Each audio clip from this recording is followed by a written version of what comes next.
thank you. I'm not Malloy today, so that's Right? That's good. Just a little bit about myself. Okay, first of all, I'm a gynecologist, so you can only imagine that all the things that Khadijah talked about is what I have seen and heard for 40 years. I've been practicing for 40 years, and so you can imagine I've seen almost everything that can involve something that would make a woman feel uncomfortable. Okay, and I have to honestly admit that I never really associated directly that a lot of their problems could be related to something that they use every single month. Because I would have thought that the way our technology, that if there was something out in the market that could be possibly causing a problem, that it would have been off the market, okay?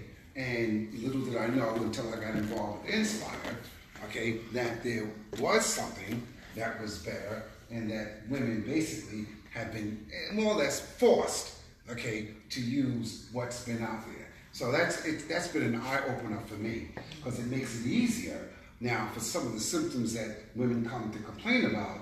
I can start off by saying, hey, are you using pads? And I can talk about that and maybe educate them as to how those pads may be causing some of the problems that they've been having over the years. So from a gynecology perspective, this has actually helped me in my management and diagnosis of some of the problems that women come to see me about every day.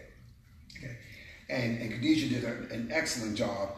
Actually, I don't even need to be up here, because when you really think about why does a woman use a pad, Khadijah showed you why.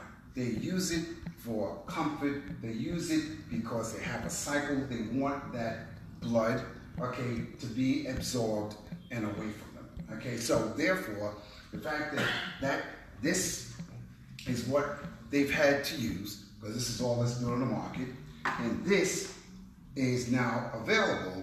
Actually, the presentation can end, okay, for all intents and purposes, because this is the reason, okay, that a woman uses a sanitary napkin.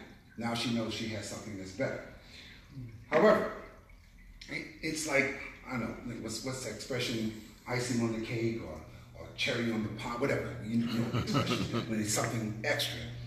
The fact that a lot of the women, you've heard some of the testimonies, you've either heard them at presentations or you've seen them on the internet or Facebook, concerning how they've noticed that their cycles have changed, they're having less cramping, they don't notice the same odor or irritation, and then you have to say to yourself, okay, a pad is a pad, okay, I'll accept the fact that it absorbs better, I'll buy that, but why should that absorption have anything to do with my cycles being better or shorter or not having the odor? So if you look at it from that perspective, you might be saying, okay, maybe they're exaggerating, maybe they're saying some things. No, that algae strip that she mentioned earlier, and she mentioned about the negative ions.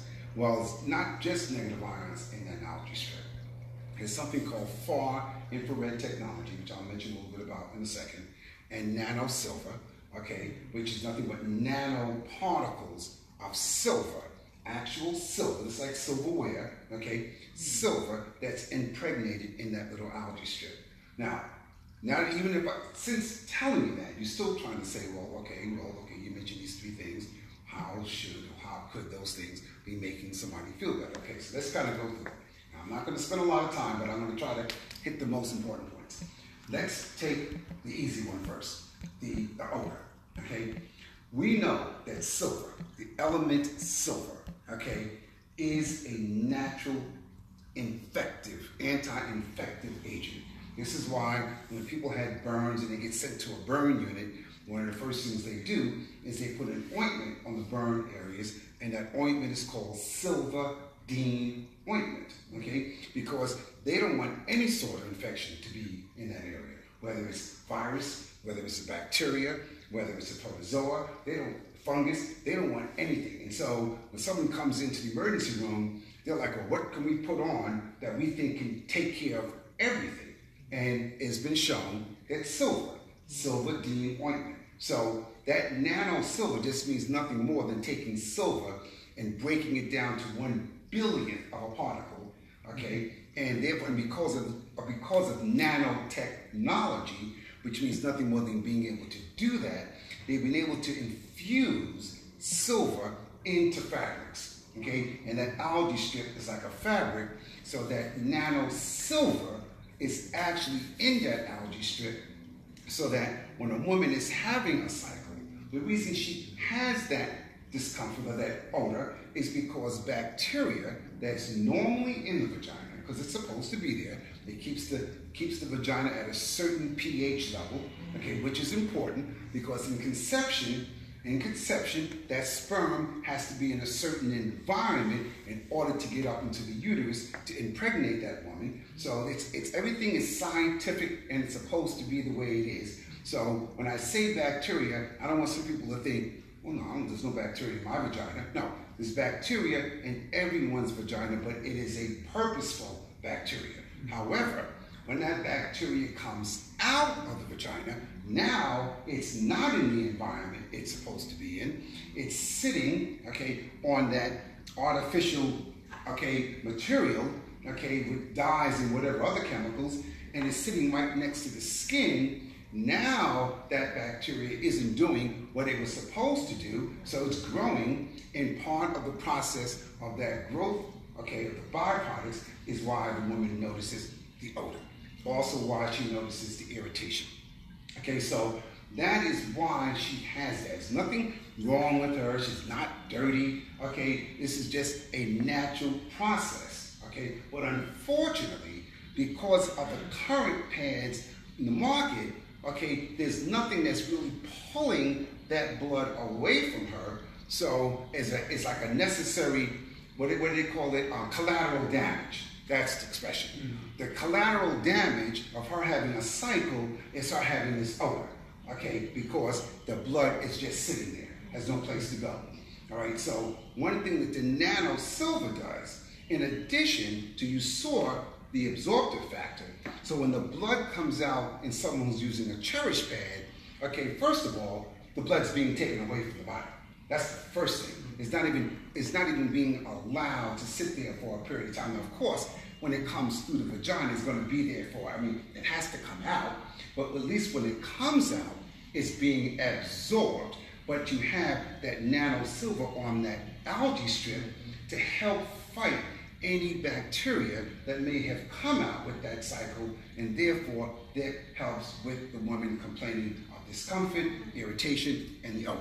So that's easy, the nano silver part. Okay, all right, now, you have also heard of women speak about their cycles being shortened and less cramps. So again, you're saying to yourself, well, how can a pad cause somebody's cycles to be less, okay, or cramping to be less? Okay, the far infrared technology and the negative ions sort of work together. Let's spend a little bit of time on the negative ions. There are negative ions in this room, okay? The negative ions outside. Now, there are more negative ions at a mountaintop. There are more negative ions at the beach. There are more negative ions in your shower when you turn the shower water on. So the air is composed of negative and positive ions. The positive ions are the ones that come from primarily electricity. Okay, your computer screen. Okay, your air conditioning in your car. The motor from this fish tank. Okay, your cell phone. Those are positive ions. What you notice when this pet smokes, pet odors in your house, someone's smoking a cigarette, any of those are positive ions. And the positive ions, what makes you feel uncomfortable. No one likes just living around cigarette smoke. No one likes living around pet odors, okay? So therefore, that is what makes you feel uncomfortable. This is why maybe at the end of a day, when you're in front of a laptop all day long, okay, and you're feeling a little drained and drowsy, it's because those positive ions have gone into your body and have basically made you feel drained, okay? But negative ions do, and it's very simple. They do two things. One, they combine with the positive. So the positive and negative get together, and then they fall to the ground. I mean, they actually are removed from the air. So if you can infuse the air with more negative than there is positive, the net result is that there's going to be more negative. Okay, and the more negative, what negative ions do medically is they actually go into the body. Okay, they actually expand the blood vessels and cause the tissues in the body to actually receive more oxygen. Your oxygen is transported by blood, okay, from your heart, goes to your brain, goes to the other organs of your body. The more oxygen that you can get to those organs, the healthier and the more functional those organs will be. Okay, so this is why when you're in that environment of negative ions, okay, you feel better because you've actually invigorated the body with oxygen to the tissues that make you feel better, primarily your brain. Okay, primarily your brain. Think about it. What is a stroke? A stroke is nothing more than lack of oxygen to the brain. Okay, and therefore, what happens? Those tissues die in the brain, and the person loses function. Okay, now you have negative ions that do just the opposite. They expand the blood vessels. They allow more oxygen to tissues, and this is why you feel better. This is why, as she already mentioned about the beach and the waterfalls, but artificially, when you take a shower, this is why when you step into that shower, okay, it may take 5 or 6 seconds, usually doesn't take much more than that, you feel totally different. Okay, so all you've done is you stepped into the shower. You're the same person you were a minute ago, okay, but you feel, it's almost like a euphoric, good feeling, and that's because you have artificially induced negative ions into your system. Okay, now another one, that's from the shower. You can also, and hospitals do this, they sell what's called ionizers. Okay, ionizers are infusing negative ions primarily into the operating rooms, into the recovery rooms, into the ICUs. When I say ICU, I'm also including the CCU, the neonatal ICU, all of the intensive care units, okay, in the hospital, and they do that for a reason. Why? Because they want the blood vessels in the body to get as much oxygen as possible to help with healing. Okay, so therefore, ionizers, okay, it's nothing new. Okay, Inspire didn't come up with anything new. They took beneficial technology, okay, and said, hey, let's utilize it with something that could help how the woman feels during her cycle. Okay, so ionizers, negative ions, is nothing new. It's just something that has been applied to make that pad even more beneficial as far as the other effects that women talk about. Okay, that's negative ions.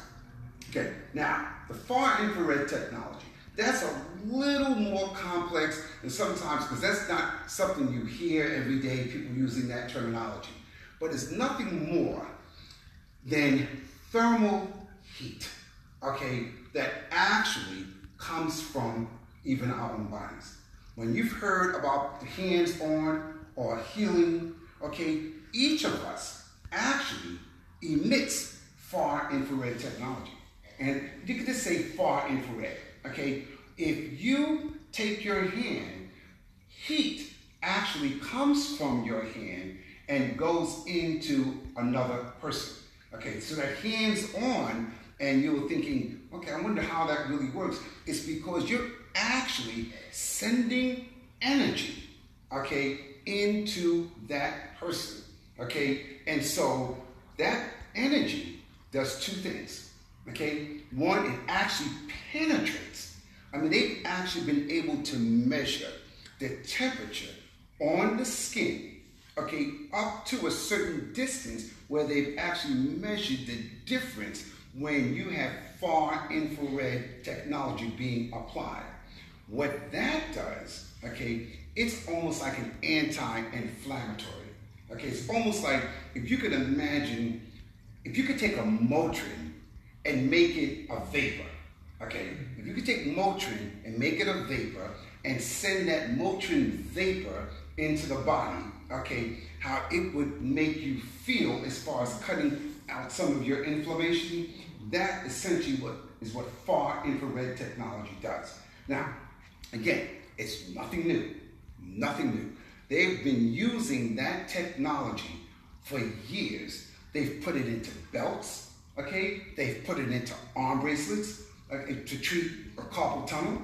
They've put it into belts where people have noticed that their menstrual cramps are less from using it. They've put it into blankets, okay, where people who had insomnia, they were feeling better and able to sleep better, and all the stuff that I'm talking about, okay? If you go on the internet, okay, and look and see where reputable institutions, okay, we're not talking about somebody who did this in some little box in some little country in the middle of nowhere, okay, you will see where they've used this technology effectively to treat, and especially inflammatory conditions, but they're starting to look at whether or not it could also treat cancer cells. Okay, they're looking to see if this particular technology can actually alter some of the cancer cells. So far infrared technology, again, is nothing new.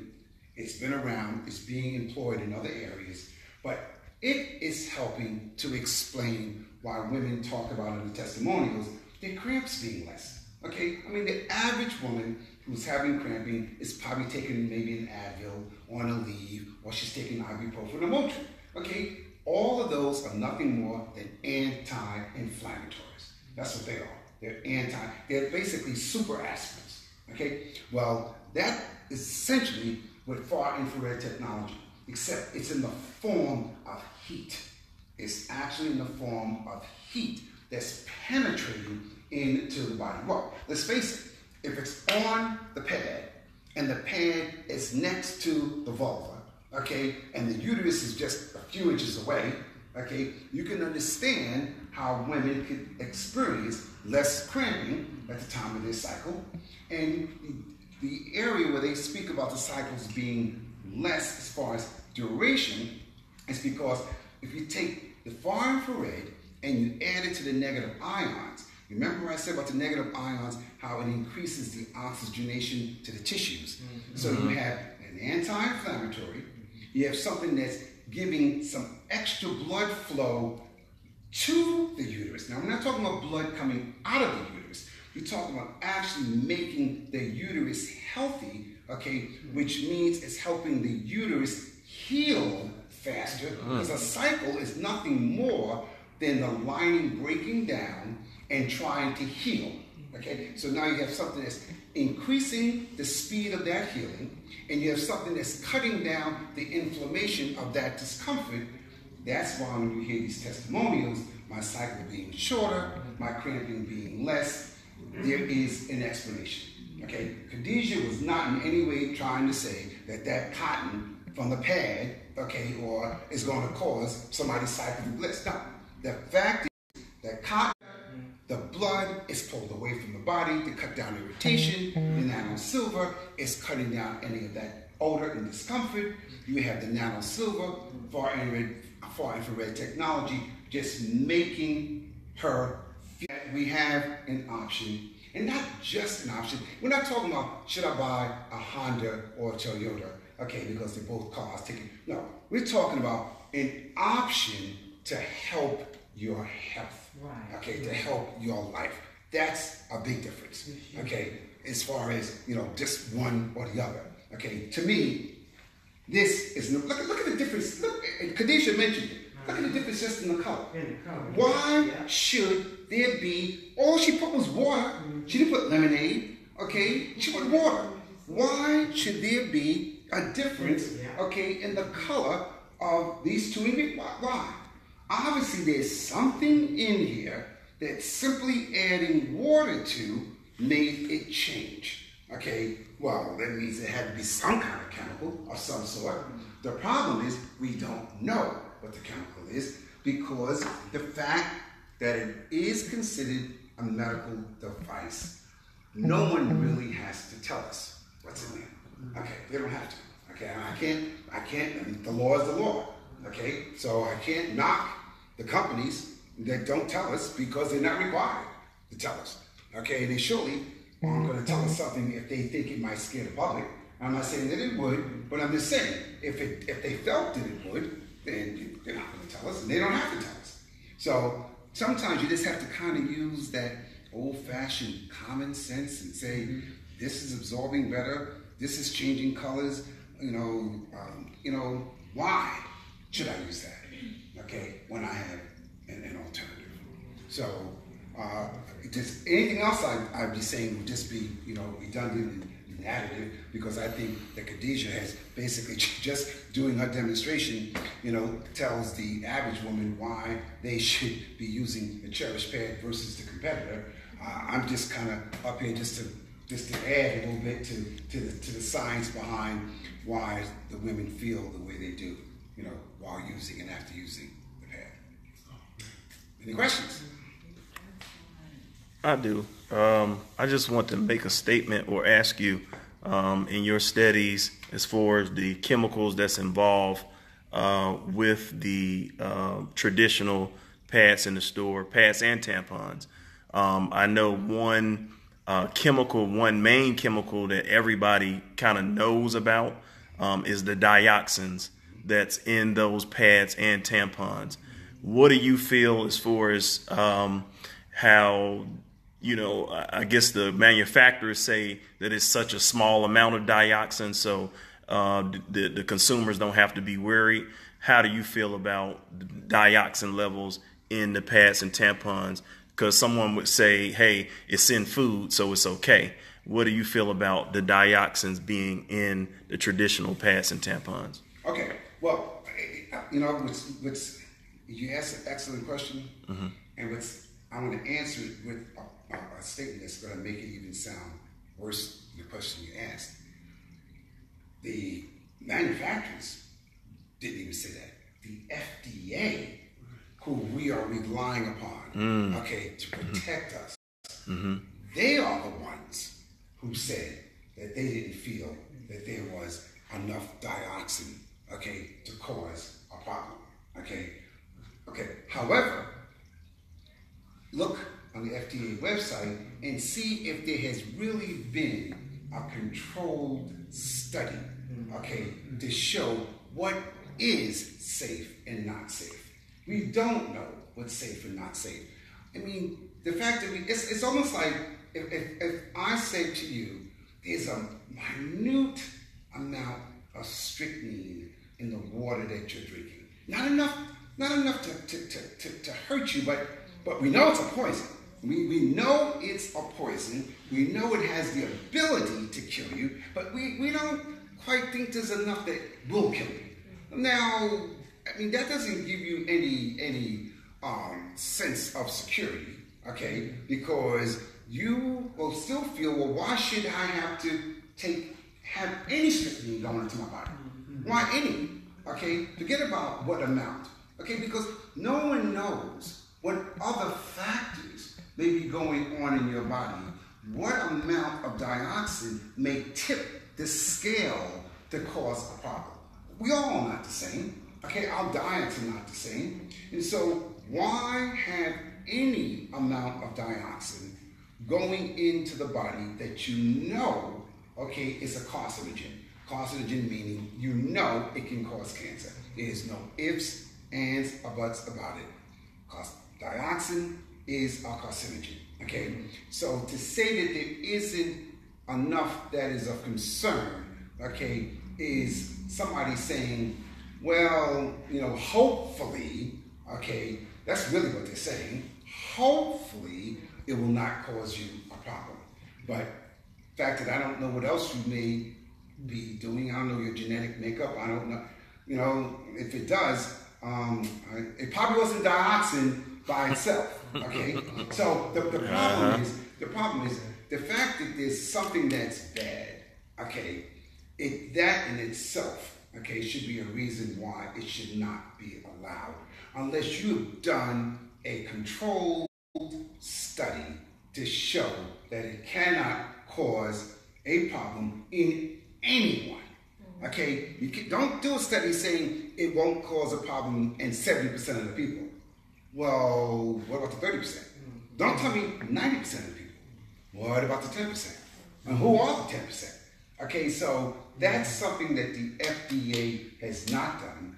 And you were talking about chemicals, because dioxin is not the only thing. Okay, just the fact that you have something that allow this to turn yellow or turn non-white, okay, just the fact that you have that blue dye on the strip that Khadijah showed you, that's a chemical, okay, and the fact that we know that that's getting absorbed, and so the combination of those things definitely could be causing a problem. It's definitely not organic cotton. We know that. There's nothing in that pad that's there right now on the market that is organic cotton. Okay, so the fact that it's not means it's something synthetic. Okay, and something synthetic has the ability to get into the bloodstream, and no one knows for sure exactly what it will do. Okay, no one knows, but we definitely know it is not healthy. Okay, we just don't know what it would do. And even though there have been attempts at legislation to kind of force the FDA to have some studies done, okay, it is not going anywhere. Okay, so the fact that anyone would even present that in legislation means that obviously someone has had a concern. Okay, and someone has asked the regulatory body, okay, that kind of controls things, to please look at that. But before it can even get to that, it has to kind of go through certain steps, and you actually need to have Congress actually say, here's what we would like to have done. So FDA doesn't have to. No one's putting any pressure on them. They've classified this as a medical device. And let's be clear here. A medical device, according to the FDA, just has to be able to do what it says it does. It doesn't say it has to do it well. Wow. It just has to say it does what it do. It does what it do. That's all it has to say. In other words, when they look at a pad, the pad is catching blood. Now, you don't have to say how well it has to catch it. Okay, it catches it. Okay, and that's all they have to say. Okay, because it's not like taking a medication that's going to get rid of a headache. Okay, no. Okay, so as far as they are concerned, okay, it is doing what it was scheduled to do. Okay, now whether it could be causing some other issues, they're not really forced to find that out, because that's not what they're being asked to do, okay, as far as giving the okay for a sanitary napkin.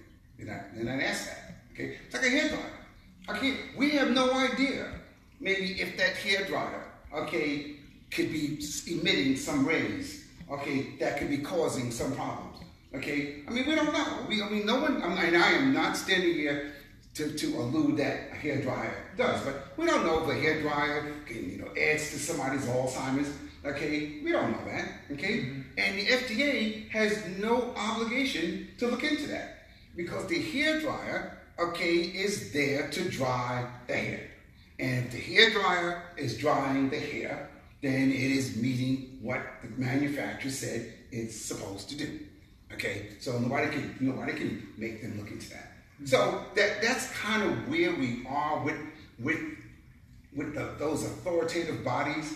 So that's why we almost as grassroots, okay, because that's kind of what this has become, a grassroots movement to better our health conditions. Okay, so focus groups like this, okay, the internet, Facebook, the conferences that we have, okay, the presentations that we do, the TV interviews, the magazine interviews, okay, it's to educate people about an alternative. My secondary question to that, and I know you're highly respected in the community as a practitioner, gynecologist, doctor, so I want to take my hat off to you for that. You probably brought me in this world. No, seriously. I think he had a hand in bringing me into this world. But I want to say, too, I know that you deal a lot in the black community, okay? With the hysterectomies being performed, I know that the African-American woman is highest in numbers. Uterine fibroids, she's the highest in numbers. Is there any studies or what do you feel possibly could be contributing to that, or what? Okay, and that's an excellent question. And as a researcher, and as a gynecologist, and as a teacher, I have to base answers like that to that question based on research, okay, or based on what they call evidence-based medicine, okay, EBM. We are not exactly sure, okay, all the reasons why women get fibroids, okay. We know it's multifactorial. We know there's not one reason. We know some of it's genetics, some of it may be diet, okay, some of it may just be lifestyle, okay, we don't know. Now, some of it may be exogenous influence, okay, by chemicals, okay, we don't know for sure, okay, and it'll be very difficult, well, I won't say very difficult, it would be an arduous task to take women. The only way you could really do this would be to take women who've never used a pad or a tampon, or have used organic, okay, materials, cotton, and then take women who have and see if there's a higher incidence in these women developing fibroid tumors. The problem becomes you've been able to control that aspect, but you haven't been able to control maybe diet, genetics. So all we know is that anything that can get into the system, okay, we know has potential to cause a problem. Can I stand here today in front of you and say that the napkins that are in the pharmacy and the grocery stores are contributing to fibroid tumors? I cannot say specifically because there have been no studies that definitely prove that. I can only say that we are well aware of the fact that there are ingredients in these napkins that are not healthy. And the extent of them not being healthy, okay, we don't know. Now, we may, with time, find out, okay, because there haven't been, like I said, there have been no studies and no one's been really forced to look into that. So what we have to say to ourselves, we actually will become our own study. Because if we have our adolescents, okay, using these pads, and we notice down the line that there are fewer hysterectomies because of uterine fibroids, or any of the other endometriosis, okay, or ovarian cysts, or inflections, okay, or what I call vulvitis, which is inflammation of the lips of the vagina. If we notice less of that, less women going to the gynecologist because of pain, okay, infertility being improved, less infertility, okay, going forward, then we can look back and say, I wonder if it was related to those napkins that my mother, grandmother, and great-grandmother were using. So it's one of those things where we'll have to kind of go forward, okay, and seeing, okay, if we see improvement in those areas. Now, they do know, take dioxin. They know dioxin is a carcinogen. But dioxin, in addition, okay, this is one of the chemicals, they know it's also been associated with endometriosis, okay, which is nothing more than some of the lining that's normally inside of a woman's uterus. That's where it's supposed to be. When that lining leaves the uterus, usually via the fallopian tubes, okay, it's supposed to dry up. But when that lining stays alive, when a woman has a cycle, she's now bleeding outside of her uterus, because that lining that would be bleeding inside the uterus is now bleeding outside the uterus, and therefore that contributes to a lot of the pain that women have who have endometriosis.